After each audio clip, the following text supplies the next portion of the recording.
Assalamualaikum warahmatullahi wabarakatuh. Bismillahirrahmanirrahim. Alhamdulillahirabbil alamin. Wa bihi nasta'inu ala umuri dunya waddin. Wassalatu wassalamu ala asrofil anbiya'i wal mursalin sayyidina Muhammadin wa ala alihi wa sahbihi ajmain. Amma ba'du. Saudara-saudariku yang dimuliakan Allah Subhanahu wa taala, kali ini kita sedikit membahas tentang berwudu. Jadi kalau kemarin-kemarin kita membahas tentang masalah-masalah yang lain, sekarang kita membahas tentang berwudu dulu. Jadi berwudu itu mensucikan najis dari najis yang najis kecil.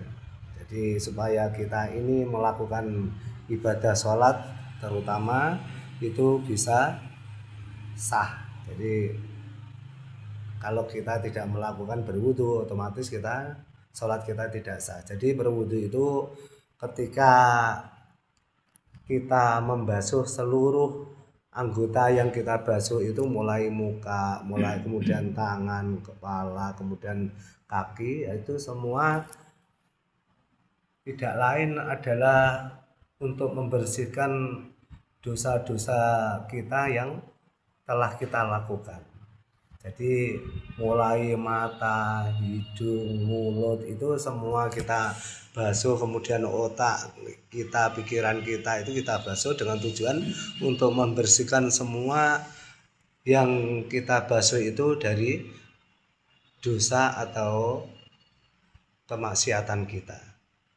Tapi yang jelas tujuan kita adalah melakukan toharoh bersuci untuk melakukan ibadah sholat itu tadi. Tapi di sisi lain kita mempunyai juga tujuan untuk membersihkan seluruh indera yang kita basuh.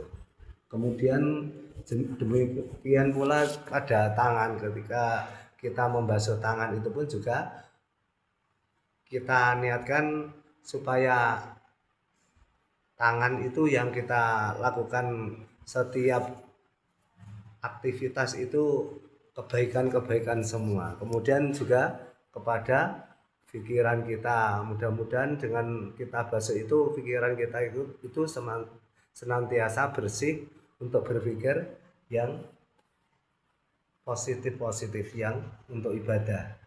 Kemudian membasuh kaki juga itu dengan tujuan mudah-mudahan kaki kita setiap melangkah itu melangkah untuk menuju kebaikan.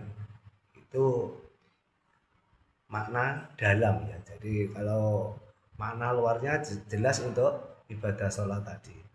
Kemudian kalau kita membasuh muka itu niatnya itu di awal. Jadi setiap niat itu selalu berada di awal. Ketika kita melakukan sholat, di awal sholat yaitu takbiratul ihram.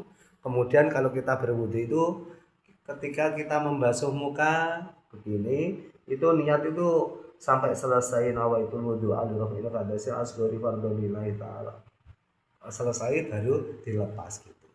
Jadi kalau sudah selesai niat baru dilepas. Atau kita kalau tidak memakai bahasa Arab, kita kan tidak tahu artinya bahasa Arab, ya pakai bahasa Jawa saja Pak. Ketika membasuh muka itu di awal seperti tadi niat ingsun wudu krana ngicalaken hukum kadas cilik perdu krana Allah. Boten mawon tegese kita kersane supaya tahu kita bahwasanya waktu membasuh muka itu niatnya kita paham. Kalau enggak paham bahasa Arabnya, jadi yang bahasa Arabnya itu sunnah ketika mengucapkan nawaitul wudu alirafil qadasil asghari dengan lafaz, dengan kata-kata yang muncul dengan suara itu nih, niatnya itu sunnah. Tapi yang wajib itu ketika membasuh muka itu dalam hati, yaitu niat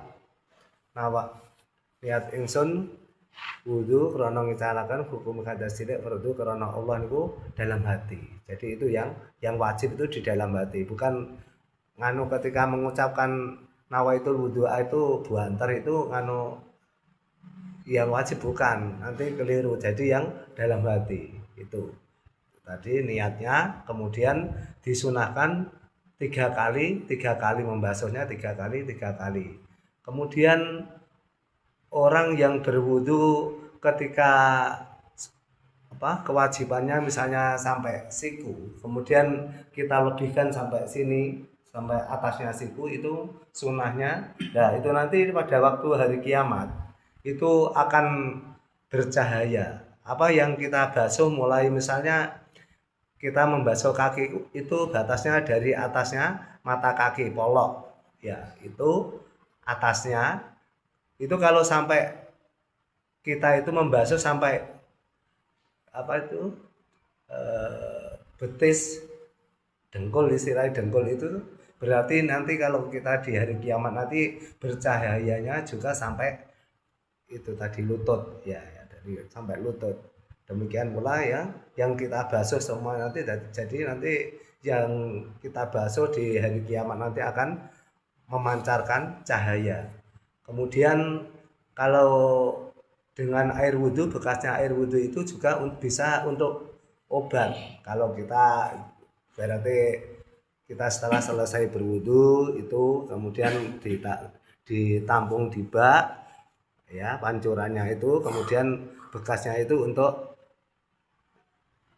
obat bisa. Jadi itu manfaatnya air wudhu itu tadi. Jadi kalau bisa memakai air wudhu itu dengan memancurkan air, atau dengan istilah di keran, ya di keran, atau kalau nggak ada keran mungkin bisa memakai timba, kemudian dibolongi, dibuat untuk pancuran itu. Tujuannya supaya tidak menetes itu tadi, menetes ke air ke bagian yang lain, akhirnya menjadi mustakmal. Jadi itu nanti di hari kiamat itu kelihatan orang yang bercahaya yang sangat terang itu akan dimasukkan ke surganya Allah. Tandanya ya itu tadi, seperti lampu yang sangat terang, kemudian tinggal ngambil tadi, yang menderip itu ya akhir ketinggalan, soalnya tidak kelihatan cahayanya. Itu yang bisa saya sampaikan untuk masalah berwudu. Mudah-mudahan kita senantiasa wudu kita semua, mulai kita balik sampai akhir hayat nanti, mudah-mudahan senantiasa diterima oleh Allah Subhanahu wa taala, sehingga ibadah kita wudu, kemudian untuk melaksanakan ibadah sholat atau yang lainnya, mudah-mudahan senantiasa diterima oleh Allah Subhanahu wa taala. Jadi untuk wudu itu bukan sekedar untuk sholat saja ya. Jadi kalau bisa orang itu kalau mampu itu berwudu, melanggengkan wudu. Jadi itu termasuk amalannya para wali, itu selalu bersuci, selalu suci. Jadi kalau amalannya melakukan amal kebaikan ketika kita dalam keadaan suci, maka amalan kita pun juga bersih seperti yang kita sucikan. Demikian apa yang kami sampaikan, mudah-mudahan menjadi manfaat bagi saudara-saudariku yang selalu sabar untuk belajar. Mudah-mudahan dengan belajar itu nanti hati kita semakin bersih. Semoga kita nanti dijadikan hamba-hamba Allah, penghuni surganya Allah Subhanahu wa taala. Amin amin ya rabbal alamin. Ihdinas siratal mustaqim. Wa afu minkum. Wassalamualaikum warahmatullahi wabarakatuh.